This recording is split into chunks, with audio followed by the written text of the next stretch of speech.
Sure. So you're right. I mean, we have the NATO summit happening next week in Vilnius in Lithuania. I think there's a lot of significance here. I mean, number one, it being held in the Baltic states, right on the front line, have experienced Russian aggression several times in their history, and are the ones who have been calling the most for a much more assertive NATO presence, both in the eastern flank, but also supporting Ukrainian friends in Ukraine.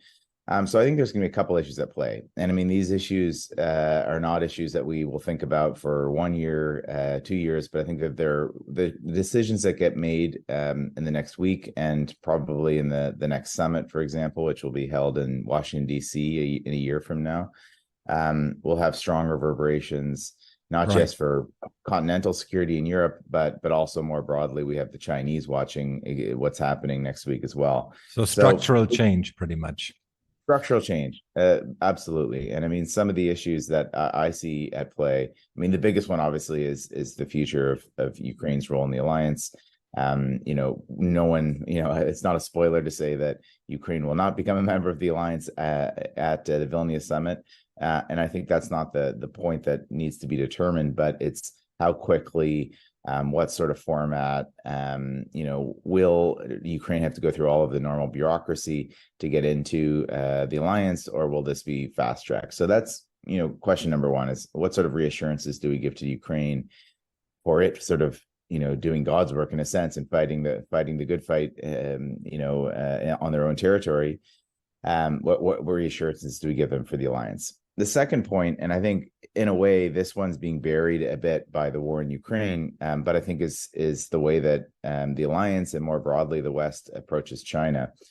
So the NATO actually has taken a pretty bold approach towards China, even though you look at it and you're like, Mhm. NATO is a transatlantic alliance, right? Our focus is on Europe and the North Atlantic. But I think that we saw last year, for example, in their strategic concept paper, which was one of basically their white paper, their raison d'etre, they referenced the PRC 9 times. They had never referenced China previously before that point in time. And most of those references weren't saying that we're here to contain China or to spread to Asia, but that we recognize that the challenges that China poses, and these are not 1 year challenges, are systemic, are long-term in nature, and are multivariate. So from space dominance, semiconductors, industrial policy, of course, the traditional security, maritime security, et cetera. So I think that's another key theme that you're going to see playing out very, very closely. Especially Because because the Chinese also think that like the US is building an Asian NATO. I think, to just like, looking at all of these smaller groupings, like from the Quads and so on and so forth. I think that's like a little bit the talk that I get when I travel to China these days.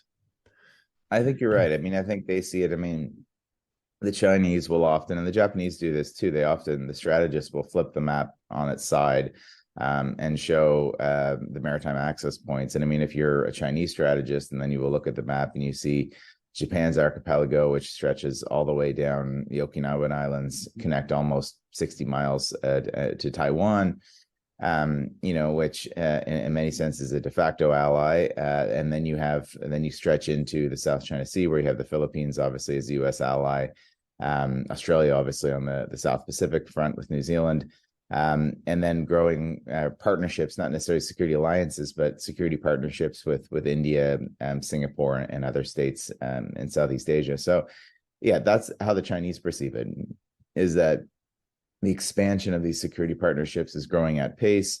I think it worries the Chinese that they're seeing more of an interconnection with, for example, the Europeans now and Indo-Pacific issues. So, the French always had reasons to be engaged, obviously, because they have territories there, such as New Caledonia and French Polynesia.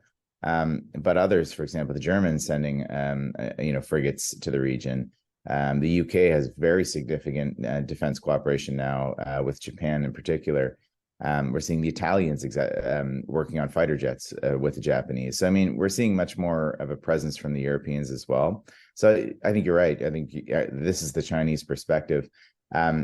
I would say though, from a lot of the allies that are the non-US, I mean they're US allies, but they're their own. They have their own agency. These countries are actually clamoring for some sort of cooperation. So it's Yeah. not the fact that everyone's coming there just because they want to come there and contain China, but you're finding whether it's Japan, whether it's Vietnam, whether it's Singapore, whether it's Philippines, these countries are actively seeking out partnerships, not to contain China. It's not in their interest. They need China economically, as China needs the region, but they need some balance. They need deterrence. They need some sort of stick in the relationship. And most of them outside of the large countries have no agency or no real way to push back without some sort of foreign assistance.